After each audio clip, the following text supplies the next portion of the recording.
I study Eastern European studies, mostly political science, but so Ukraine has just kind of become one of my areas of focus, just kind of regionally. So that's why also the language and also just kind of the political situation there, but also the Baltic states and so on. In terms of my debate experience, so I've been debating now for around like 8 to 10 years, depending on how you count. I started in Latvia, just kind of my school. We don't have a very strong movement in debates there. Actually, my school just happened to have a good debate club. And then I got into the Latvian national team, which was coached by a couple of people, not actually from Latvia, some of them, but still.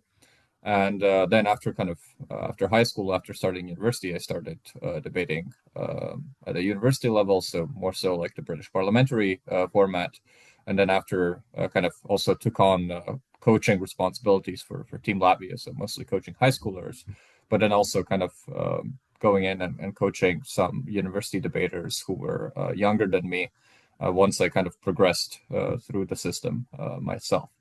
So I've been very kind of fortunate to have the opportunity to kind of participate in a lot of competitions, a lot of them online, but also kind of travel sometimes to like European championships or world championships, have some decent results there, but yeah, so that's kind of probably my experience.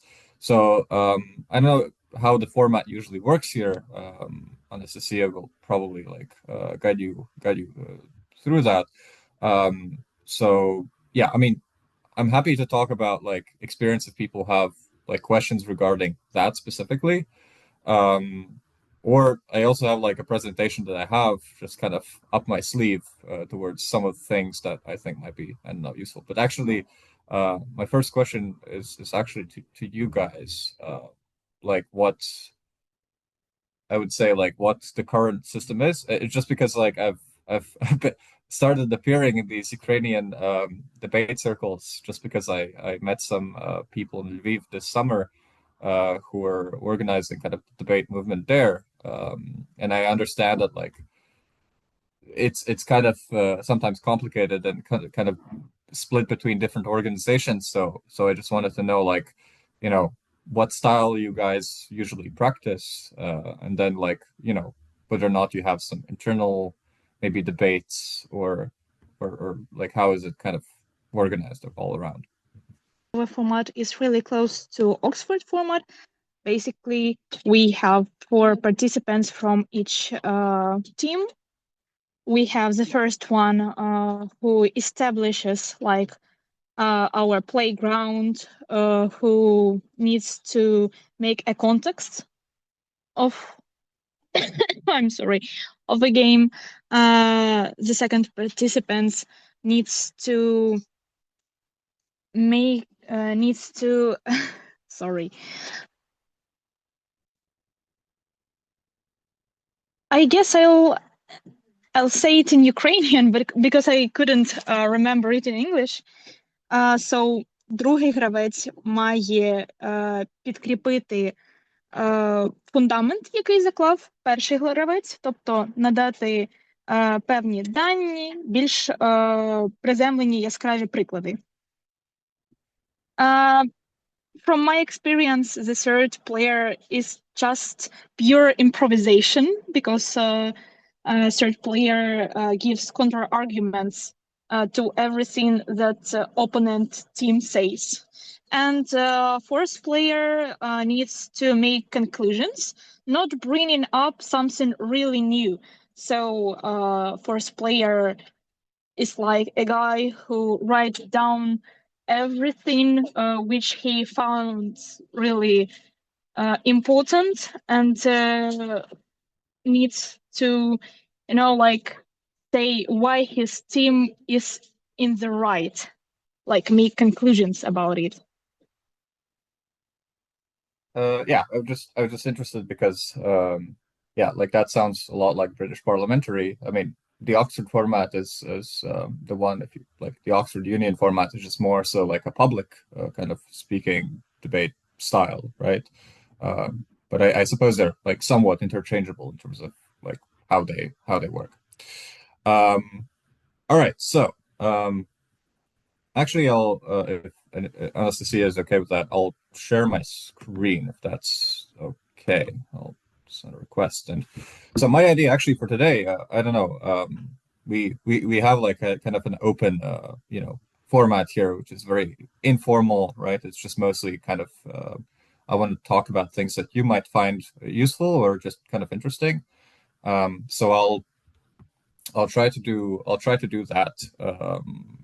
So today I kind of wanted to like share with you some of the like things that I've found useful whenever thinking about debates that help me kind of come up with arguments or rather like refute claims. And I was writing to Anastasia, like if I have an opportunity to usually like give a small mini workshop or small mini session on debates, I usually kind of pull something up that's very much alike the things that will follow. Yeah, I had to like translate this presentation in Ukrainian. At least it's kind of Ukrainian certified by some of my colleagues previously. So I hope that if some of the phrases are really weird there, then you blame them, not me. Yeah, so I mean, this is a little bit about my background, but like, don't worry, that doesn't matter that much at the moment, since I gave a little bit of an introduction already. So I'll do like a little bit of an intro, I suppose, like why I've been doing debates or like what I think the value debating gives you, but not to just like lecture about this kind of in the abstract, but I think like to kind of give you the idea maybe of what value you should, if you're still looking for motivation to do it more or less, I don't know, what should that motivation be, right? Or like what it could lead to. The first question always is like when people think about debates is how to become good at debating, right? Because debating is a very scary activity. You have to stand up and speak. For most of us, it's even in a foreign language, in English, right? So I also didn't start like debating in English straight away. I started in Latvian, and then there was a period of very awkward transition where, I was this like eighth grader, ninth grader, and looked quite silly in front of a microphone, right? So the basic answer is actually very simple.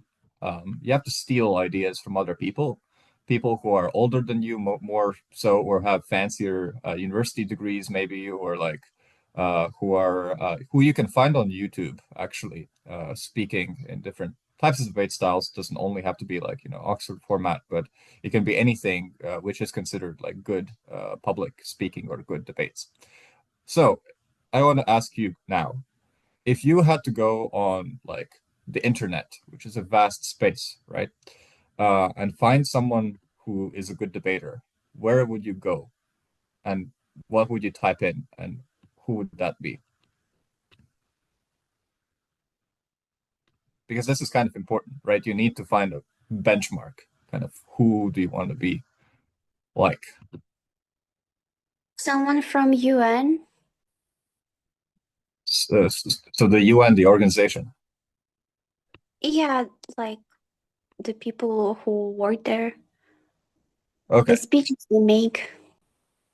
Okay. All right. I would agree with you that like a lot of them are good kind of public speech writers, or they have staff that do it for them. I would say that a lot of the time it's not like argumentatively that persuasive though. It's more so like rhetorical, right? A lot of the time. But sure. What else? Other people who have seen public speaking kind of videos on like YouTube or wherever. Repeat question. Honestly, I would go for stand-up comedians because they never bore people. Okay, comedians. Sure. Sorry, yeah. So for Victor, like if you want to see a good debater or a good public speaker, where would you go to like see it on the internet? Like, what would you type in? To history, in Maybe. the history we have many Debaters, writers, and Excuse me, how about the app or the site called TED Talks? I watched some videos from there and they were really inspirational. And I really liked the way how they spoke, how they showed their gestures. Yeah. I mean, actually, yeah, like I also used to watch quite a bit of those. I mean, those are good because they usually have a storytelling technique, right? They're very good at telling you a story and then kind of arriving at a conclusion, right? So that's good. Sorry, I'm just a little bit distracted by Victor's like is that Yalta? I suppose. All right. It's just him, Churchill, and Stalin, like he's like in the middle there. It's like all right, cool. So yeah,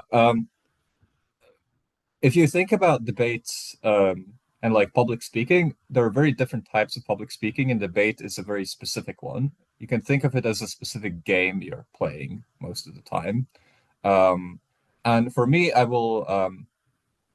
would kind of like to recommend just a few sources to do this. So you all mentioned, you know, that you debate like in the Oxford style a lot of the time. You should go out and like like you know, Oxford Union debating is like one of the examples that you can look up. I'll give you a couple of more to steal good ideas. These are HWS Round Robin is like probably the most prestigious debate tournament in the world, even above the World Championships, because it works in a way that like they invite the best speakers in the world, meaning you have had to be a world finalist, you have to win like Cambridge IB or Oxford IB, or like LSE, or all these like fancy schools tournaments, right? And then they invite like 16 people, and then they make them debate against each other, and they have not one judging panel but two in every single debate, just to make sure that they are correct in assigning who wins. So if you go, there's lots of playlists with these people, right, debating. And what I found very, very useful is just going out and seeing like what the best speakers look like. Obviously, you know, you'll go out and find a lot of World Universities Debating Championships videos, like they're abbreviated WUDC. So, you know, and you'll see like the best university level kind of debaters, you know, speak. If you haven't checked that out, I would kind of, you know, really advise you to do so, even if you think that like maybe some of those debates are very complicated, but you can also just look at the style of speaking or just at the manner of structuring your speech and ideas and thoughts, right? So that's like really, really useful. Has any of you heard about those before? The problem is that it's all in English, right? Unfortunately, there's a kind of a monopoly of language, unfortunately, in like a lot of the resources in debate, right? We've, you know, spent a lot of time, even like in Latvia, trying to translate a lot of the materials or things that you can find out there so that people can steal ideas more easily, right? But it's basically how it works. And so what you do, you steal ideas, you write them down, and you don't repeat them word for word. You try to, usually you try to like make them your own, meaning like you change them a little bit or add them a little bit, and you apply them in different situations. So, I mean, there's not an infinite amount of arguments that people can make, right? There's not an infinite amount of examples that you would usually bring up in different topics, right? There's a finite amount, there's some limit. So we're trying to learn as much of those as possible. All right, so why you should debate. So this is a big picture from Team Latvia, but you should debate because I think primarily because of community. I don't know how much you know each other or how much you're actually able to meet or spend time together. But I just have found that like debating is a very difficult activity. Like public speaking is a very difficult activity. It's very intimidating. It's, you know, time consuming, and you have probably a lot of other things to do in your lives, right? So the thing that makes it worthwhile, or the thing that makes it endurable, are friends or a community around you, people who you trust to see your failures, right? Because you're probably going to like fail very miserably while you try, speaking about a topic that you know nothing about sometimes, or when you have had, very short preparation time. So I think that like this is a very crucial thing, to try and form. I noticed that you're like basically from three different cities, right? So think about, how to tie that all together is kind of important. Secondly, you have to have fun outside of debate in order to do that. And then what makes debating fun is as you get better, you actually get to beat other people. And I don't mean this by like a very evil sort of way, right? That you're like, aha, this other person is not as a good debater as I am, right? But it's kind of fun to see that you can progress yourself if you debate or speak publicly, right? That you can actually prove the other side wrong as you become better, right? You can get rid of bad arguments, get rid of bad kind of rebuttals, and so on and so forth. Cool. Any questions about this so far, or any comments? No. Okay. People seem all right. It's going to get more interesting, I promise. So, yeah, I'm not going to spend time on the format. I would say that this is usually the format that we use in the world. So it's kind of called the British parliamentary. I mean, the Oxford format is just, the speeches are, if I know correctly, they're just a little bit longer and they're less how would I say, structured in terms of what you need to do in every speech. But this is usually kind of the format that we have in the World Championships. And I think that would be a good format to emulate just because it's, what is more universally debated around the world. Cool. I'm not going to talk to you about this today because I assume that if you are debaters or you have done this before, you already know what this is, right? You kind of know how to make an argument or a case for something or against something, right? Maybe in You might few have, words, if it's possible, you can mention it. It will be interesting for us, and I think someone will need it. So why not? so In mention it like favors. quickly. Okay. So this is kind of, I mean, people come up with different types of argument structures to be convincing. You have probably seen like different iterations of this before, right? Like, you can have 2, 3, 4 parts. I've seen arguments with like 8 parts, right? That are different. It just depends on how advanced you want to be. So this is kind of the structure of argumentation that we have patented at the Latvian national team, but this is also something that a lot of, I know that university debate clubs use sort of around the world. Usually it originated in New Zealand, but, it's kind of universally can be adopted. And it consists usually of the following parts: the statement, which is basically asking what are you claiming? The premise, basically describing what the world looks like in which you're claiming this argument, right? And then mechanisms are obviously like, how does your argument change that world, or how does it impact the world in any way?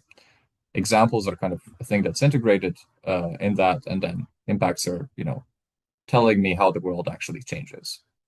And the last thing that people forget about is the importance, or like why we should care about what you're saying in the argument at all, right? Given that there are probably different arguments that you could make. Why is this argument the most important thing?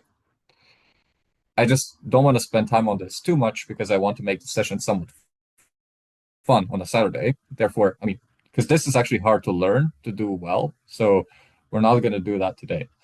But I think is much faster. I don't actually know if these terms are good, but this is a work of translating or trying to understand how this would like look like in Ukrainian.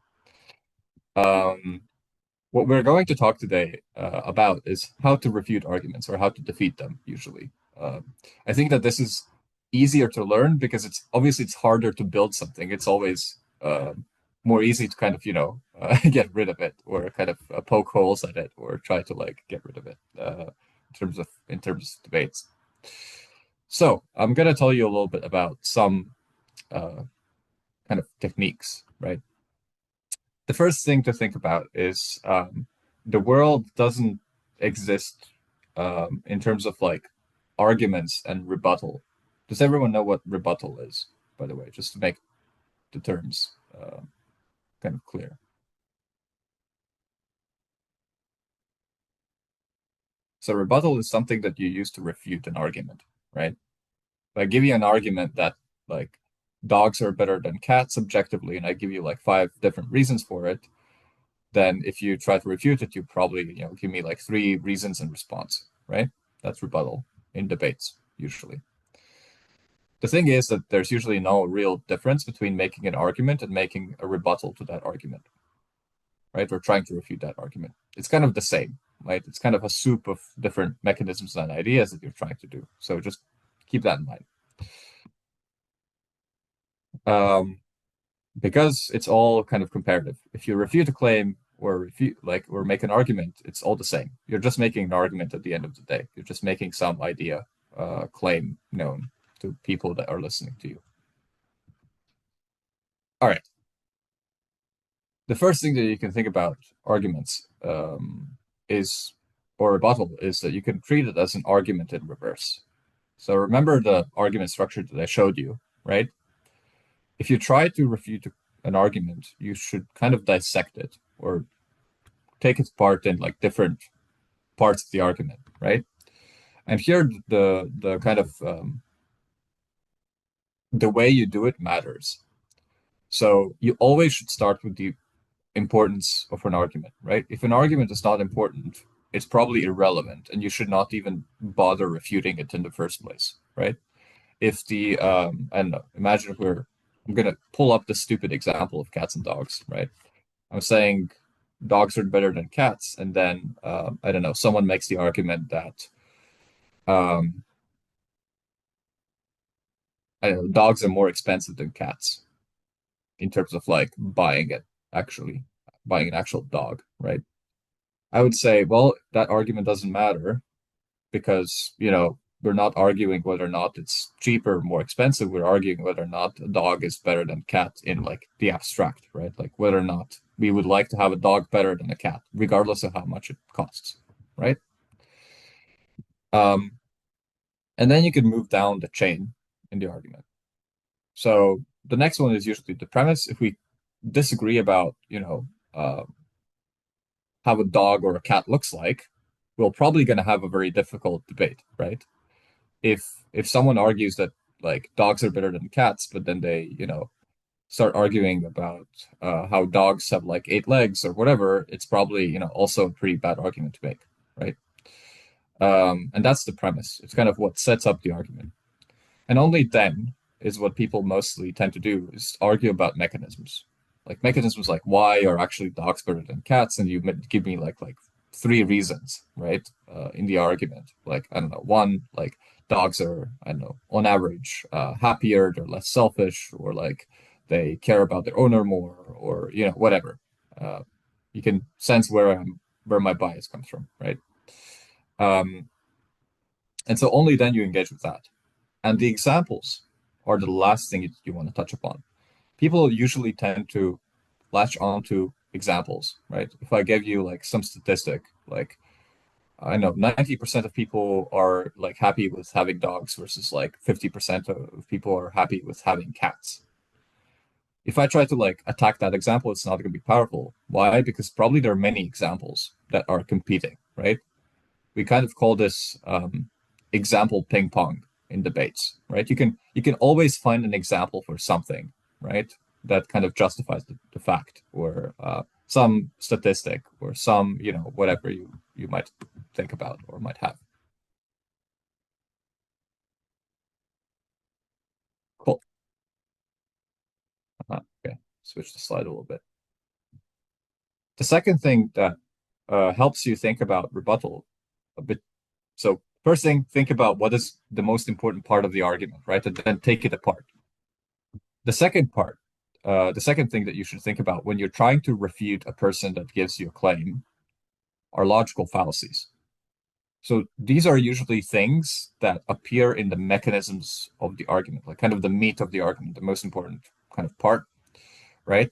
And they are often subject to illogical reasoning.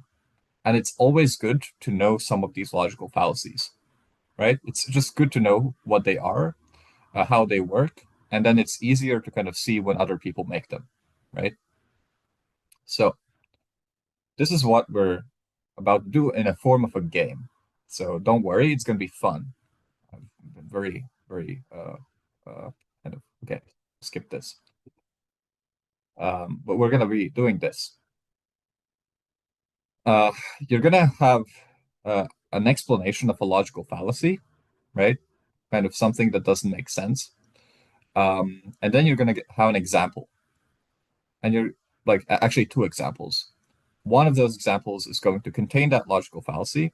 The other one is not, right? So you're going to have to like tell me which one is the one where you have the logical fallacy and why. All right. So it's going to be a chance for us to be a bit more interactive as opposed to just me speaking for God knows how long. The first logical fallacy that I think is one of the most popular ones is called the Texas sharpshooter. Don't pay attention to it. Usually just remember it as the false cause logical fallacy. So if you can see like the picture on the left-hand side, like kind of illustrates the idea, right? Imagine if you're trying to shoot a target or like you shoot at a wall, right? And then someone comes around and like puts it like, oh yeah, this was actually the target, right? But it's only after the fact. So it basically means that like, if you say, I don't know, I'm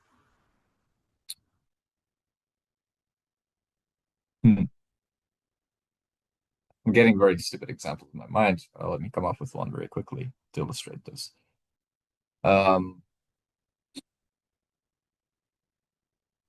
Okay, the usual example is this. If I say that vaccines cause autism, right? Usually, this example has been debunked, right, by the fact that people conflate two things. Or like, no, that's not the best example. Let's say immigration causes crime is a very usual, like popular one that people tend to say, right? I mean, it might be that, these two things are correlated, right? It might as well be, right? That, once we see more immigration, there's more crime.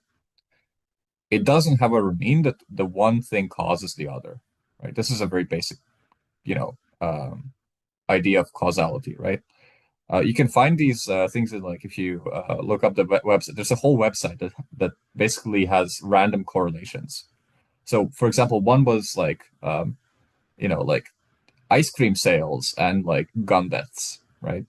Or movies with Nicolas Cage and like and cheese consumption or something like that, right? Like things that don't make sense, but if you put them on a graph, they kind of move along each other. All right. So I want you to find which of these has a logical fallacy. So take a time to read these. These are actual quotes. So all of these are going to be real examples of what people have said.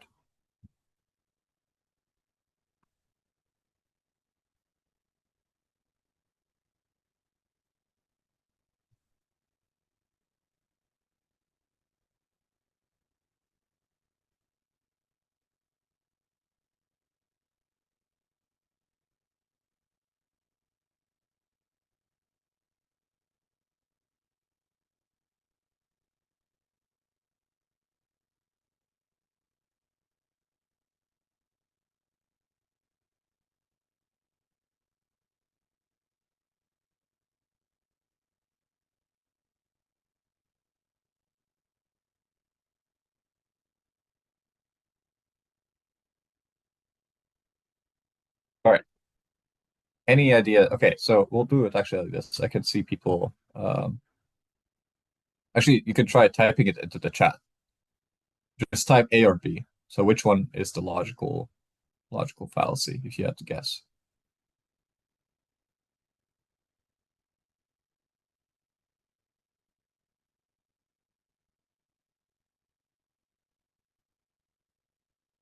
Okay, only Natalia is typing, so she knows. The rest doesn't know. Okay. Natalia, Maybe can you... it should be, sorry, maybe it should be translated. Maybe they don't know, like, they don't know English. Oh, okay. Well, I will not take it upon myself to like translate it now in Ukrainian. That would be very difficult.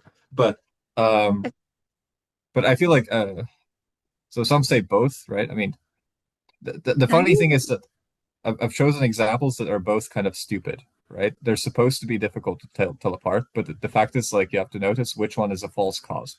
So okay, Natalia, why did you choose A?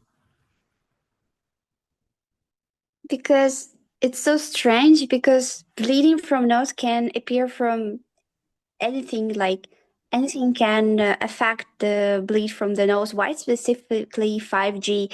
Like, it's not even doing something to our body.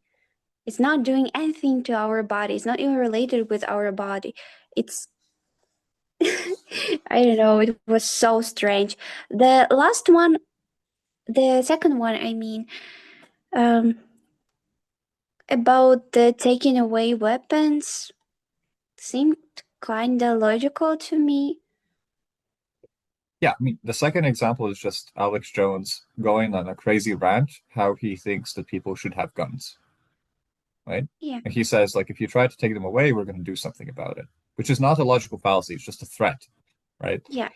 But the first one, if you say, like, people are bleeding from the nose, I mean, it might be that those two things are happening at the same time. They're putting up 5G, there's like LEDs, whatever, but it doesn't mean that, like, 5G causes people's nose bleeding, right? Or for them to have health issues, right? So it's kind of a logical fallacy of the false cause. All right, cool. Let's try another one. So let's look at the burden of proof. So the burden of proof is the concept that if I'm claiming something, I am the one who needs to prove it, right? Not the other way around. It's kind of like saying, hey, I don't know, Anastasia, can you prove me that aliens don't exist, right? And it's like, well, you can't, right? Because if they don't exist, then there's no way to prove it, right? So if I'm claiming that aliens exist, I should be the one that like presents you with the evidence and gives you an argument why they exist. So a lot of the times people kind of push this burden that way, right? They kind of push you to prove that, you know, to kind of put you on the defensive, right? So let's look at two examples here. Some two very lovely people, I'm sure most of you have seen before. All right.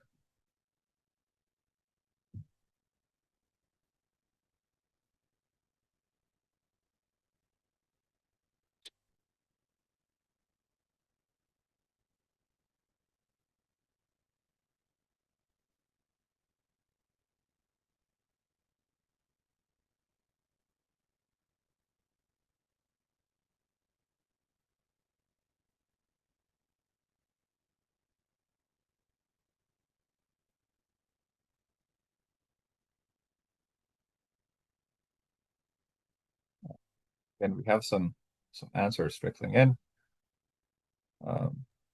Hey, Yeah. So everyone waits for Natalia to like post first, and then there's like a ton of A's that come in. But all right. Yeah, I mean, okay, since Victor was very confident in the A, can you tell me why? because it's Donald Trump. Okay, that's also a very good guess. It's just see the picture of Trump. There has to be a logical fallacy there. Yeah. So I mean, yeah, I agree. It is A, but here the example is actually quite actually difficult. I've done this with other audiences, and it's usually very hard to tell these two apart. Because in B, we said Jordan Peterson, which is a very controversial psychologist, right? He's also kind of usually prone to logical fallacies, right? So people kind of see this. Yeah. So the first one, Trump is saying, he says that like that you can test people too much for like viruses or whatever, right? Which is a very interesting claim.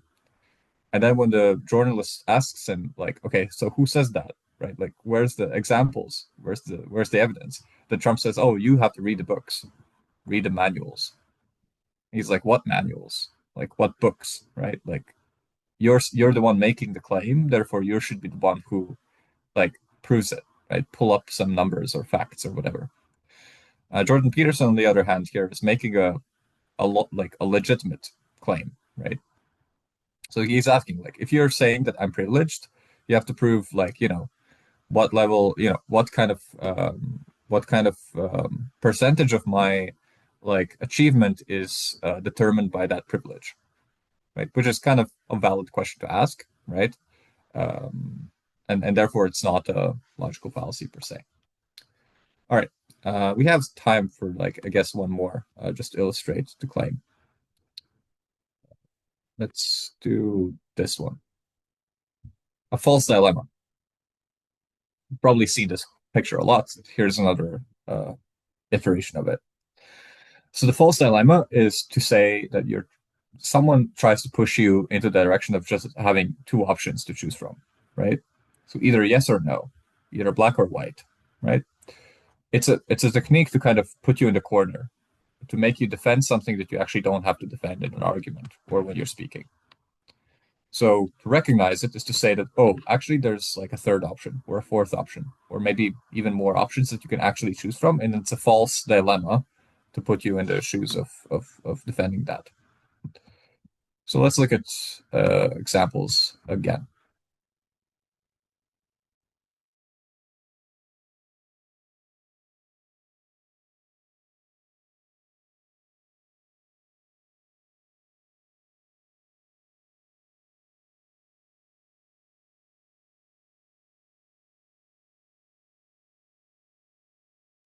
By the way, a random side plot I found out about this week is that, well, actually last week, is that Katy Perry is dating Justin Trudeau, which is the most random thing ever, if you've been following the news, but cool.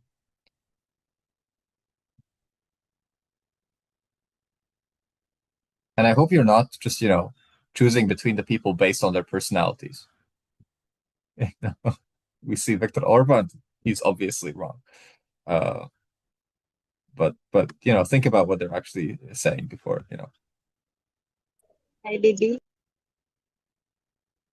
Yeah, so it seems that we have we still have a consensus on Orban, right? So it's going to be B. Yeah, I mean, so you are correct. Can someone explain sort of why? Because our white or black, not else. Yeah, so you're correct. So Orban is saying, like, okay, if Europe is not Christian, right? If there's kind of, you know, other religions or other beliefs or atheism or whatever it might be, that is the dominant kind of idea, then you will end up in a situation where, you know, kind of Europe could be, you know, a minority interest, and like Europe could lose its power or whatever, right? Katy Perry's not making a logical fallacy because those are just song lyrics where she says, "Oh, sometimes you're hot, sometimes you're cold." You know, it's it doesn't mean that like you necessarily have to choose always between those options, right? There's nothing that implies there to be a causal link. All right. Plus, you could say it's her experience. She's actually not making a claim about anything. Okay. So, yeah, I'm just looking at whether or not I want to share this with you. Anyways, we might actually, I don't want to just keep you too long on this. I'll share the presentation and some of the materials that I have, because this presentation is just usually longer, right? I'll share this with you after this, just so you can have a look, because, you know, maybe the translations can also be helpful, and feel free to use this, you know, wherever you might want to use this, just with a kind reference to me, maybe as the author, you know, whatever. What I wanted to say in the end is usually people, when they start debating or when they start thinking about things, they usually ask themselves, so how many arguments are out there in the universe, right? So how many different ideas do you think there are that you could argue for as reasons for things? To give me a number.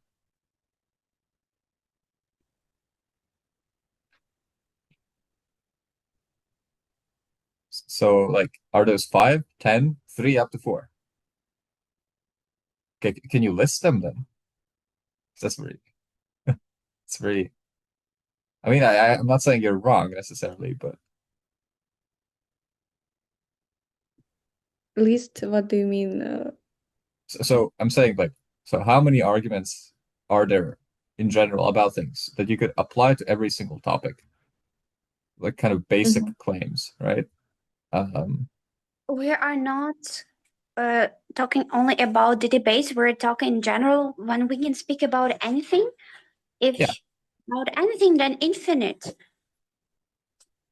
So, But anyway, you have a main idea and you will promote the main idea, not like the small one. so the idea of this is that we tried to actually check this relatively recently. And we've come kind of to the conclusion that regardless of kind of the topic that you can have, you can probably reduce everything to below 100 arguments, right? It's not like maybe if you become very philosophical, you could maybe start thinking about 3 or 4 arguments, right? Which might be true, right? But the idea here is that usually people argue based on some very basic things, right? Like, I don't know, you could argue whether or not people are good or bad in nature, right? Whether or not people have free will or not, right? Those are like the large philosophical questions that usually we take for granted, right? And then from those, you could come up with more arguments and more arguments from those, right? And apply them to specific situations. If you're arguing about economics, economics is also based on some core assumptions, right? People are rational actors, they're self-interested, things like that, you know?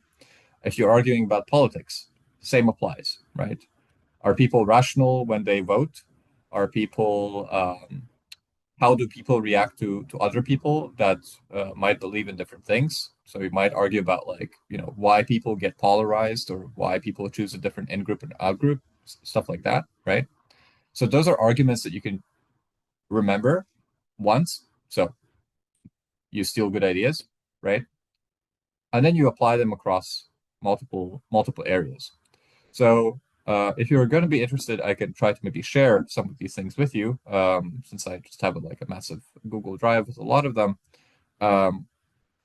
But the idea is that, like, you should not be scared from kind of the range of topics that you can have in debates, because one, if you steal good ideas, and secondly, if you learn some logical fallacies, right? Like things, you know, that we try to test. We went through just 3, right? There are maybe like 10 or 12 logical fallacies that keep repeating themselves as well.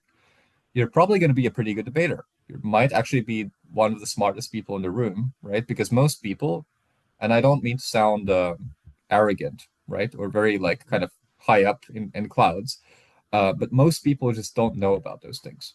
If you listen to politicians speak, you will find so many logical fallacies so often that it makes you wonder, right? Why you shouldn't be the one up there speaking, right? Or why someone else could have written that speech. So this is kind of like just a piece of advice. And just in case you're interested in having those, some of the resources, feel free to use this. I think that this should be working still. At least I can try this to check this really quickly now, but basically it's the drive of some of the resources that I have been authorized to use in any kind of debate sessions, or just look at when you're going through different debate topics. So it's basically a bunch of presentations that outline like a basic understanding of every debate topic that you might have, just generally, and then goes through different types of motions or different types of arguments that you can have. So this is kind of my, I suppose, contribution for today. I didn't want to go too much into the nitty-gritty details, right? I'm very happy to go into those if you'd like me to do another session sometime in the future, right? But this is just so you can look into it. And obviously, if you ever need some contacts, if you just want to reach out with a question or whatever else, like feel free to save my contacts. I'm always very happy to kind of help out and kind of connect you with people who are also part of the debate movement, either in maybe Latvia or the Baltics generally, Baltic states or the United States, So feel free to use me as a kind of a contact in future situations if you need to. All right, cool. Any questions, comments, anything like that? I'll stop here. I want to ask, why do you study Ukrainian language? Oh, yeah. If I heard correctly, like why I study the Ukrainian language. Okay, my degree is called Eastern Masters in Eastern European Studies. So I'm interested in political science, and our program is not just political science, but it's like political science based on a region of the world, which is Eastern Europe, which is basically, from the Baltic states to Ukraine, Poland, the Balkans, to up to Turkey. We also have kind of Central Asia, including obviously Russia as kind of like the countries that people usually study as part of my program in more depth. And so for me, Ukraine was kind of an obvious choice, kind of given, what's going on. And also given from where I come from. So in Latvia, actually, we realized, I think very quickly, that there's not that many people who speak Ukrainian, even though now there's even quite a few jobs, I'd say, in Latvia or like elsewhere in Europe or the United States currently, where the speaking Ukrainian is a very good skill to have. So that's why I'm kind of trying to become a little bit better at it. Hope that kind of responds to the question, more or less. Thank you. Yeah, hopefully in the future we will be able to do the same workshop in Ukrainian. We'll see how that goes. But We will happy to see you in Ukraine. I'm happy to stay here for a few more minutes. But thanks, and I'll if you need to leave, if you want to leave, obviously have a nice Saturday evening. And if you have any other questions like in the future, feel free to reach out or ask Anastasia, who already has my kind of contacts. She can pass the message on. But yeah, cool. All right.